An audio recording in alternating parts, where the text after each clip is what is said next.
in that conversation with Mahi, it kind of dawned on me that we probably all know people that don't have kind of job they should have, right? And I'll tell you a bit of background here, right? So my parents moved from India, they emigrated to the UK in the mid-1960s. My dad was actually in the military, and he was trained as an engineer at the time as a high growth, high new emerging area around electronics and communication. And as he was thinking about transitioning to civilian life, he's really excited because he's a hot demand, hot commodity, right? So companies were tripping over each other trying to hire him. And he thought, great, I'll go to the UK, and it's going to be the same thing, I'll kind of do something there. Get to the UK, and he couldn't even get an interview. Like, no one would just respond to him at all, right? So kind of makes you wonder what happened, right? Well, what happened was the employers in the UK at the time were actually using proxies to figure out how suitable he was to do the work they needed to get done, right? And what that means is for him, unfortunately, and Ms. Kim's unfortunately as well, he didn't go to a university that they recognized. He didn't have a resume that had company names that they recognized, right? And at the time, most Indians in the UK were manufacturing workers. Most of them did not speak English. The ones that did kind of spoke a bit odd, right? So you have these kind of negative biases, right? Mm-hmm. And I thought about that. I thought, wow, my dad's actually a victim of what we're trying to do here, right? Because in reality, the right job for him should have been something he was trained to do, loved to do, did at such a professional level that people's lives really depended upon him. But he couldn't kind of get past that proxy, like had an assessment for suitability. So in a way, I joined because of my dad, right? And I'm sure there's other people just like him that have had opportunities. And it's great to be part of an organization that's helping to create that. Yep, I remember my first conversation with Mahi very well. Also, I don't think there's a person that's met Mahi that said, I don't think that guy has a whole lot of passion. Not a whole lot of ideas, right? And it's interesting to say the circumstances, the external forces really is what prevented your father from having the vision, the passion, the expertise, but not the ability to get that right job, right? And, with that, there's a lot of external forces, trends, things happening in our macroeconomic environment today that are making a lot of financial impact, right? So unemployment's at a 53-year low. Interest rates are rising and likely will continue to. Different people here in this room, some are letting go of headcount while others are hiring like crazy. It's so much of what we're talking about just day in and day out in our world. So from a financial standpoint, how do you help us make sense of all of this, right? And what should people here in this audience be thinking about as the macroeconomic forces, if you will, continue to shift? Yeah, it's confusing, no doubt about it, right? So never before have we seen a scenario where rates have gone up as aggressively as they have, and unemployment hasn't really gone up with it, right? If you think about rates, that's how the Federal Reserve uses, or that's how they control the state of the economy, right? If it's kind of moving too fast, and they don't want it to overheat, they'll actually raise rates to kind of slow it down a little bit, and vice versa. And that's kind of what we try to do, right? Because we saw inflation last year, kind of have the post-pandemic period go up. So we're trying to control inflation, and ordinarily what happens is you lose some employment, and that's what takes the pressure away from price rises. That hasn't happened. This is the first time. And the interesting thing is, for the last 40 years, the formula worked. There's no one in the workforce today that's actually had to deal with a scenario where that formula didn't work. Right. So it's confusing for people. But, you talked about unemployment. I'll give you another statistic that maybe we're looking at, and that's the latest participation rate. And if you look at that number, it's actually about 1% below the pre-pandemic number, right? If you take that 1%, it actually equates to about 2.5 million people. So you could say there's 2.5 million people missing from the workforce. Right. And kind of what happened to them or why they're not there, I think is a key question people should be asking, because that's what's driving a lot of, what you see in the headlines, right? Well, when you look kind of behind the scenes, or you peel back the layers a little bit, what you find is like three things emerge, right? Number one is, certainly a lot of people retired early, right? But that doesn't explain anything close to the number of missing people.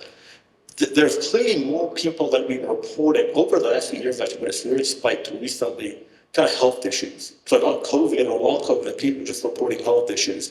And in the US, at least, I would say, the kind of in the obesity epidemic kind of the drug, problem that we have to some degree, that's kind of catching up with this, I think, right? We should be thinking about that as employers, what we do around kind of wellness programs and helping people, deal with those kinds of issues, because there are living people that cannot work.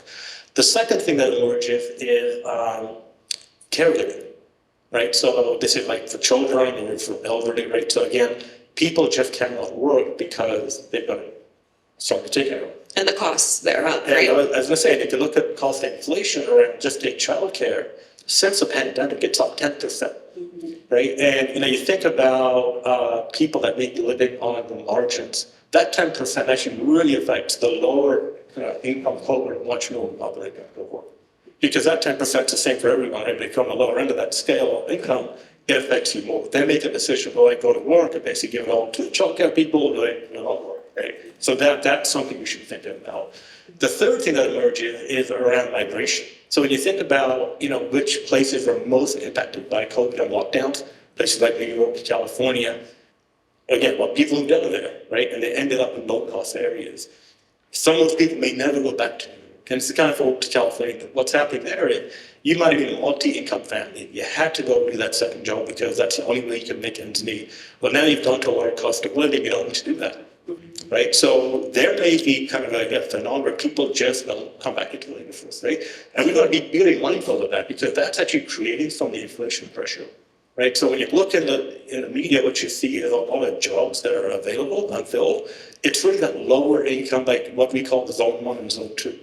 It's those people that are actually missing. Now, you look at the other end of that scale, the zone 4 and zone 5, like technology, for instance, you hear about layoffs, right? And that's what you expect to see because what happened was during the pandemic, there wasn't any people that quit if they were in technology or biotech. So now you've got this kind of slowdown. And basically, that they're correcting for kind of imbalance because they've got too many people. Right, and rapid growth for a lot of those organizations right before the pandemic too, right? Yep, absolutely. So that means that at a high level is kind of what's going on, and that's what we deal with. Mm-hmm. So there's a lot of factors at play, and I heard you mention for those that are still in the workforce, really thinking about all of the ways to keep them engaged by really looking at employment of the whole person, right? Not just the person at work. And I think that employee engagement and therein retention, right? Keeping those employees that you want to stay there that are still opted in, so to speak, has become more important than ever when you think about the cost of turnover. Right? In a recent study, Gartner attributed the cost of turnover to $1 billion, right? A pretty huge number. And when you look at statistics, I mean, very recently, and I know employee engagement's on a lot of people's minds, surveys by Gartner also show that as little as 15% of those surveyed were truly engaged at work. Not on the opposite end of that, as much as 51% were actively looking for a job. So when we're thinking about the financial impact of keeping employees whole, happy, and there, right, at the organization, talk to us a little bit about that financial correlation of turnover and employee engagement. Yeah, it's an astounding number, right? $1 trillion. That's actually a number like 12 zeros after it. That's like blows the line, right? And just to make it a bit more, or maybe make it less abstract, think about the Bureau of Labor Statistics would say that across the U.S., average attrition is about 26%, right, over every churn. And that costs anywhere from 1/2 to 2 times the person's salary to replace it, right? So imagine if you're a company with 100 employees, average salary is $50,000. That churn is costing that business anywhere from $700K to $2.6 million a year. Right? And that's a small business, right? I mean, that's a huge burden when you think about it like that. And what's even more astounding, to me at least, is that most of that is actually avoidable, right? Because and what do you mean by that? So some of the same surveys where people look at when people are exiting, why they left, right? Mm-hmm. And the thing that gets me is a lot of people say, the 3 months before people leave, their manager or some other leader kind of never bothered to kind of talk to them about how they felt about it. Right. What's their future at the company, right? So if you don't get that kind of engagement, that kind of conversation, it's not surprising people conclude, maybe I don't have a future here. And they start looking, right? So that 51% that's kind of actively looking, like, somehow looking, it's probably because it hadn't been touched by leaders in terms of how they're feeling and how they're doing. So the simple thing is like just engage with people. Just engage with you folks. Now, some of the products, that you guys will see tomorrow, actually, I think helps that, because that kind of touch point of engagement is kind of key to this stuff, right? Mm-hmm. Again, astounding that, most companies will like kind of really dial into engagement at the customer level. How engaged are our customers, right? How many times they visit our website? What are they doing at that? But we won't do that many ways. Kind of weird, right? But anyway, trillion dollars, easily saved a year if we could just fix that one problem. Right, I think even to chip away at that by enabling leaders and they're not full-time development coaches, right? So maybe it's something that they're not thinking about in the day-to-day of all of the work that they're trying to accomplish, but giving them the opportunity to support that conversation, I think could go a really long way. Now, I want to make sure that we give some time for any questions for Davinder in the audience, but before I do that, I know that you have the opportunity to talk to so many other financial leaders at the organizations that are either considering Phenom or for our current customers, and would just love to hear some things that keep coming up in those conversations, particularly if you think that would be helpful for anyone else here in the audience thinking of investing in technology like this. Yeah, so I talked to a bunch of our CFOs and other folks that are running our technology. So to start by saying the environment that we're in right now, right, is an environment where basically, you've got CIOs reporting that IT spent for the first time in years is now getting like a really deep look, cost benefit analysis, right? Diligence around IT stack and finance and things like that. So when you think about that environment, right, as well as the fact that most companies are kind of subject to the same inflationary pressures as everybody else, squeezing corporate profits, right? So people are looking for cost reduction initiatives. So the number one thing that people mind today is really around what's the payback, right? Number one. And number two, what's the return on the software right now? We've got some pretty compelling returns on Phenom that I'm sure people have seen or they will see. But I will tell you, I've recently talked to one of our customers, not too far from here, with a healthcare company. And, for them, it was super critical to kind of get the financial returns really down. And this is what the sales guys will bring me in because they feel very comfortable doing so that stuff. But, based on the RFP that I saw, it's the information that they gave to us, together with some of the publicly available information for this healthcare company, what I found out was that this is a company that their cost on labor has gone up 26% over the last 5 years. Wow. On a CAGR basis, right? And the reason is they just can't hire and retain enough, so they're using contract and they're using overtime to come fill that. Right, so that cost of turnover is a big one for them. It's huge, yeah. Right? But then you think about the fact that they just can't get enough kind of overtime hours, they can't get enough contract labor, so they've missed opportunity because in the healthcare space, if you don't have care provided, you don't have patient, right? So there's the kind of hard cost, but there's also the cost people less business, if you will. So I kind of put together an analysis, where I put for a business case for this customer, where based on our software, even assuming a very, very kind of small uptick in their hiring retention numbers of just 10%, we can save $10 million a year. Right now, our solution costs $300K. Right, so I think that's the kind of thing people are looking for. And I would say any CIO, any CFO in corporate America today, in the world today, is probably looking for opportunities just like that. And the good news for where we sit in HR, what we produce, is if you've got a well-designed, comprehensive platform, those opportunities are there, because not just the hard savings on the go-to platform and take out a bunch of cost like point solutions, but the fact that you can actually service more of this loss of business. Mm-hmm. Right, and that I think is kind of something to think about as you talk to your folks in the finance departments. Okay, we'll make sure that everybody hits you up for similar types of ROI analysis. First, come see Davinder after if you're thinking about this. Perfect. So thank you so much for that. I wanted to open it up for any questions that you might have. Yeah, I appreciate the broad financial perspective with this, and I think you're just starting to go down to probably more specific Phenom path. But, based on some of the conditions that you've outlined, what is it that Phenom is either putting all their bets in on, or maybe even kind of back to what Safi was talking about earlier, what are some of the areas that you're not willing to put the bets on, just based on the trends that we're seeing? So we are making some big bets, right? And you're going to see them when you see them already, right? So 3 areas I would call out would be video, right? So we think video is going to be big in terms of basically taking, interaction with an interview, it's a performance management view, any of that kind of thing. It's not done well today, right?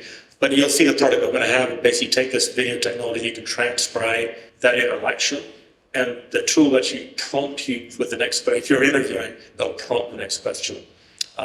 You can pass that interview along to other people in the organization. So everybody has to interview people that get a sense of who they are. Safety performance. We think that's going to be a huge area for basically, the next frontier, if you will. We're also banking bigger automation, right? So again, if you think about kind of the zones that Mike talked about this morning, we think there's a huge opportunity to kind of help free up humans to do what they're best at doing, right? Which is curating, which is providing the context, making intelligent decisions. Take all that grunt work away from so that you focus that time on that. So we think there's a lot we can do there. And then the last thing is, it's a bit of a cliche, this, but generative AI. And even though it's kind of come to the fore in the last 6 months or so, this is something Phenom's been doing for years, right? It's not new to us. In fact, you may have heard Mike talk about how we were actually using GPT-3, and we just couldn't get that to really do what he wanted to do. But now with 4, it's kind of removes the kind of thing about that. So those are kind of the big 3 things that we're really focused on. What we won't, invest in, things like ATS, like systems of record. That's not what we are, right? We're that AI there. We're really about bringing intelligence. We're really about kind of informing better decisions, helping through automation, through intelligent design and things like that. Thanks so much. So you mentioned earlier that, the signals are changing to some extent. So I'm kind of curious to know, Phenom's approach is that as you're seeing these signals change and your scenario planning needs to adjust, how are you approaching now where you place your bets based upon the signals that are changing and the new scenarios that are evolving? I'm afraid I have to run that by me again. So you mentioned earlier that some of the signals in terms of unemployment rates and right. inflation rates are kind of now moving in a different direction, right? And your scenario planning that you have to kind of factor in now changes, right, as a result of some of that. So how are you using that kind of information to sort of inform, where Phenom is kind of going and where you're placing those sensors? So I appreciate you clarifying that. So in an environment like this, right, the thing you cannot do is kind of come up with an annual operating plan or a budget and try and stick to it because it's so dynamic, right? So the way that we are handling it internally, which we think is quite good, I think about this is basically different scenarios, to your point, right? So we've got kind of a case that we think might happen, but we're actually prepared to kind of, pivot from that above or below. The thing I don't know sitting here today is, what does this year look like? So it could look like last year. It could look worse than last year. It could look better than last year, right? I don't know, because we've got all these kind of confusing, conflicting signals, and I could, legitimately see us have a great year this year, right? Because, a part of thinking is that I think that people would say that the interest rate will top out sometime in June. That's a consensus, right? Because I think the Fed's now signaled that 5.25 may be kind of the top, that they're going to be going to. We're about 4.25 right now. So what normally happens is if you get rates topping out, corporate profits tend to kind of bottom out about 6 to 9 months after that. So if we get a top in rates in June, that means kind of the worst of the corporate profit, decline will hit sometime late this year, maybe Q1 of next year, right? Now that's all based on kind of what's happened in the past, but we don't know, right? So I think right now more than ever, kind of being adaptable, being agile, being nimble is kind of how we're addressing it. I think that's what I would advise to the people. And, that goes into workforce planning too, right? Because, the one thing I've told my guys is, even though we're kind of very judicious about it right now, we haven't kind of stopped that pipeline. Because if you've got to turn that on quickly, I need to have a pipeline ready to go. Because if you try and build that pipeline, it takes too long to miss the window. Yeah. Do we have time for one more, or do we need to run? No, let's get another one. Okay, so I actually want to ask a question that kind of connects what we heard from Betsy and Zach, I think, and then your story about your dad. So as we think about skills hiring and getting away from role hiring or experience hiring, do you see opportunity to unlock new markets, or do you think that that will advantage certain markets more? And especially for global enterprises, are you starting to see customers think differently now about their workforce strategies? Yeah, it's a good question.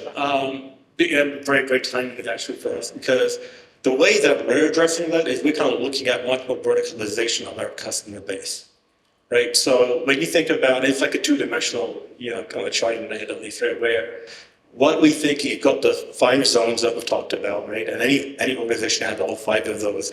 But if you kind of overlay that with different industries, I think that's going to become the kind of way to think about it, right? So that's what we're doing. So we've not historically done that. We've just typically gone out to market, the same way to everyone.